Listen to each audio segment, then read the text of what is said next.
and that is we need to have a stable, decent Iran that is not fomenting tremendous problems. Everyone knows that Iran is the #1 sponsor of terrorism in the world. There isn't a single government there that disagrees with that. I ask you to find one that doesn't agree that Iran does more than any other nation to support terrorism. Well, that tells the whole story, doesn't it? We shouldn't be doing business with a nation that supports terrorism. We shouldn't be allowing a nation who imports terrorism to be part of the legitimate community of nations. To ask Mr. Marcin Shubinecki, Member of Parliament and former Mayor of Poland, to say a few words. Please. Thank you very much indeed. Excuse me, I will speak in Polish to address also the Polish media.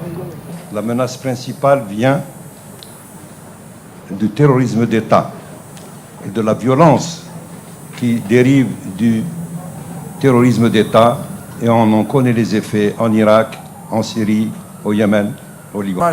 Prime Minister Ghazali. Next, I will ask Senator Robert Torricelli to say a few words. Senator, please. Thank you.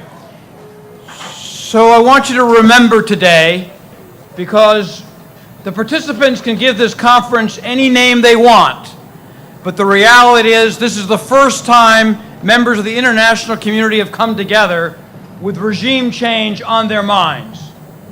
And to those nations that are not here, we understand your desire for reconciliation. We've all tried. Everyone in the world needs respect and freedom.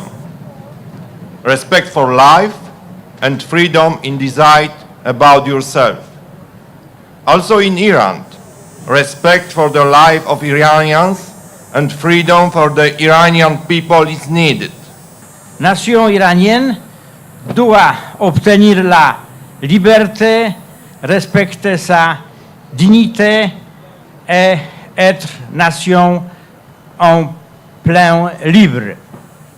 In 2003, 2005, when very similar reports were put out by the intelligence community that they were not enriching uranium, and then none other than Rouhani bragged in his biography that he was fooling us. So could that be going on now? Of course it could.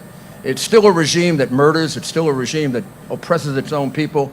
It's still a regime that sent two groups of people to come and commit terrorist acts at two gatherings at which I was speaking, so I kind of take that personally.